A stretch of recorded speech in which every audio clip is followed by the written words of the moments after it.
ഇന്ന് നമുക്ക് ഇതുപോലെ റൗണ്ട് കോളറുള്ള യൂണിഫോമിൻ്റെ കോട്ട് നമ്മൾ സ്റ്റിച്ച് ചെയ്തിട്ടുണ്ടായിരുന്നു. അതിൻ്റെ കോളറിൻ്റെ ഭാഗം മാത്രം ക്യാൻവാസിൽ കട്ട് ചെയ്തിട്ട് എങ്ങനെയാണ് സ്റ്റിച്ച് ചെയ്യുന്നത് നോക്കാം. അപ്പോൾ ഇതുപോലെ നമ്മൾ സ്റ്റിച്ച് ചെയ്ത് കഴിഞ്ഞിട്ടുള്ള കോളറിൻ്റെ ഷർട്ടിൻ്റെ ആ ഭാഗം ഉണ്ടല്ലോ, ഫ്രണ്ട് ഭാഗം, അത് ഇങ്ങനെ ഫ്രണ്ട് ഭാഗം ഒരുമിച്ച് വെച്ചിട്ട് ബാക്ക് ഭാഗം ബാക്കിലേക്ക് വെച്ചിട്ട് ഇങ്ങനെ ഒന്ന് വെച്ചിട്ട് ഒരറ്റത്തുനിന്ന് ഈ ഭാഗത്തിൻ്റെ ഓപ്പണിങ് വരെ അതിൻ്റെ അളവൊന്ന് എടുക്കുക. നമ്മൾ ഇതുപോലെ ബാക്ക് പീസിൻ്റെ ഒരു സെൻറ്റർ മുതൽ മറ്റേ അറ്റം വരെ എടുത്തിട്ട് എത്രയാണോ കിട്ടണേ ആ അളവ് എടുക്കുക. അപ്പോൾ നമുക്ക് രണ്ട് സൈഡായിട്ട് പിടിക്കുമ്പോൾ 7.5 7.25 കിട്ടും.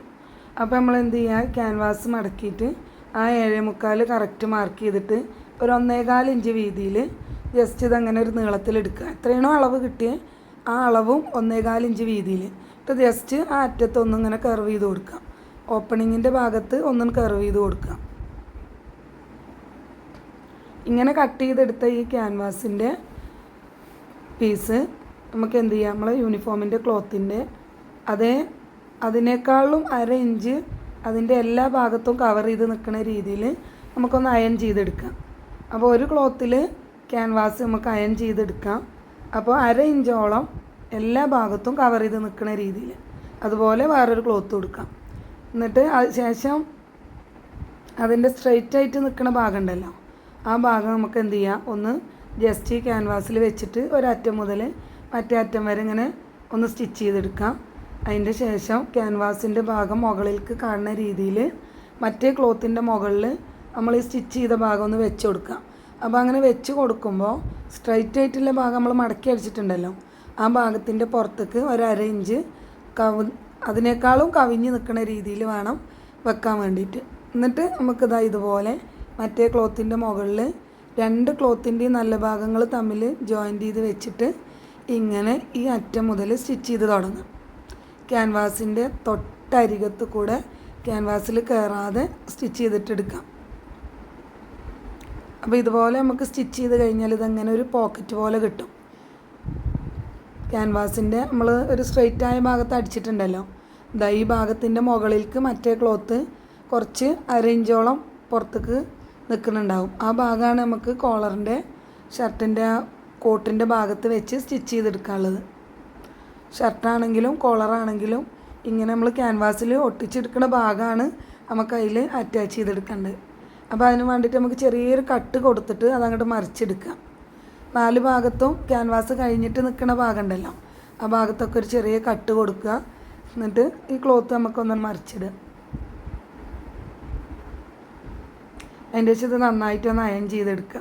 അപ്പോൾ നമുക്ക് കറക്റ്റ് ആ ക്ലോത്ത് നല്ല ക്ലിയർ ആയിട്ട് കിട്ടും. അതിൻ്റെ ശേഷം അതിൻ്റെ സെൻറ്റർ ഒന്ന് മാർക്ക് ചെയ്യാം. ഇത് ഇനി നമുക്ക് കോട്ടുമൊക്കെ അറ്റാച്ച് ചെയ്തെടുക്കാൻ വേണ്ടിയിട്ട് അയൺ ചെയ്തെടുത്താൽ നമുക്ക് കറക്റ്റ് നമുക്ക് സ്റ്റിച്ച് ചെയ്യാനുള്ള ഭാഗം കിട്ടും. അപ്പോൾ ആ ഭാഗം ഒന്ന് ചോക്കേണ്ട ജസ്റ്റ് ഒന്ന് മാർക്ക് ചെയ്ത് കൊടുത്താൽ മതി. ഇതുപോലെ കോട്ടിൻ്റെ ചീത്ത ഭാഗം നമ്മൾ ജസ്റ്റ് ആദ്യം സെൻറ്റർ മാർക്ക് ചെയ്തിട്ടുണ്ടായിരുന്നല്ലോ, ബാക്കിൻ്റെ കോട്ടിൻ്റെ ബാക്ക് ഭാഗത്തെ സെൻറ്റർ ഒന്ന് മാർക്ക് ചെയ്ത് വെക്കണു.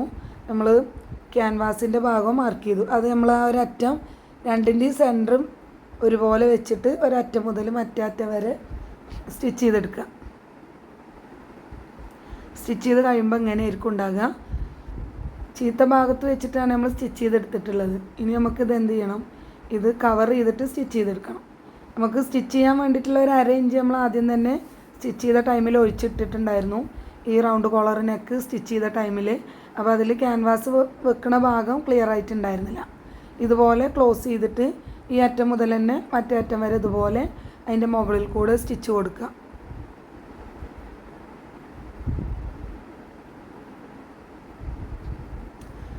അപ്പോൾ ഇത്ര ഇങ്ങനെ ഒരു സ്റ്റിച്ചോടുകൂടി തന്നെ നമ്മൾ കോളറിൻ്റെ ഇതിൻ്റെ സ്റ്റിച്ചിങ് ഒക്കെ കഴിഞ്ഞിട്ട് അതുപോലെ റൗണ്ട് കോളറായിട്ട് നമുക്ക് കിട്ടുകയും ചെയ്യും.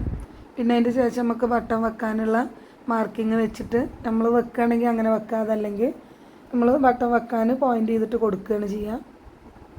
അപ്പോൾ ഇതുപോലെ കറക്റ്റായിട്ട് നമുക്ക് കിട്ടും കേട്ടോ.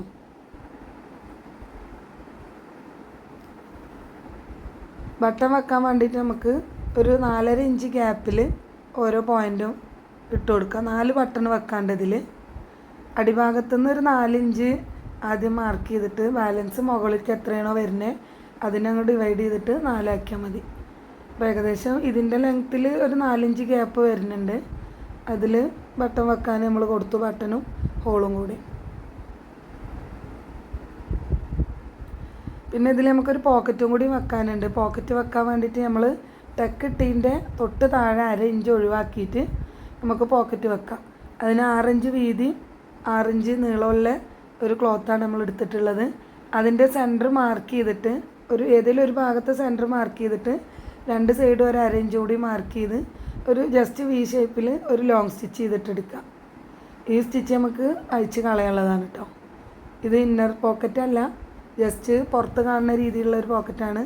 ഇങ്ങനെ വെച്ചിട്ട് നമുക്ക് എന്ത് ചെയ്യാം, ഒരറ്റം മുതൽ ഈ 3 അറ്റം മുകൾ ഭാഗം അല്ലാത്ത 3 ഭാഗം പോക്കറ്റിൻ്റെത് നമുക്കതിൽ അടയാളപ്പെടുത്തിയിട്ട് സ്റ്റിച്ച് ചെയ്തെടുക്കാം. ഈ ഓപ്പണിങ് സൈഡിൽ നിന്ന് ഒരു 2.5 ഇഞ്ച് മാറിയിട്ടാണ് സ്റ്റിച്ച് ചെയ്യേണ്ടത് കേട്ടോ. ബട്ടണും ഹോളും വെക്കണ ഭാഗം ഉണ്ടല്ലോ, അവിടുന്ന് അങ്ങോട്ട് ഒരു 2.5 ഇഞ്ച് മാറിയിട്ട് നമുക്ക് സ്റ്റിച്ച് ചെയ്തെടുക്കാം. ആദ്യം നമ്മൾ അടിച്ചിട്ടുള്ള ലോങ് സ്റ്റിച്ച് ഉണ്ടല്ലോ, അത് നമുക്ക് ഈ ടൂൾ ഉപയോഗിച്ചിട്ട് അഴിച്ചെടുക്കുകയും ചെയ്യാം. അപ്പോൾ നല്ല നീറ്റായിട്ട് കിട്ടും.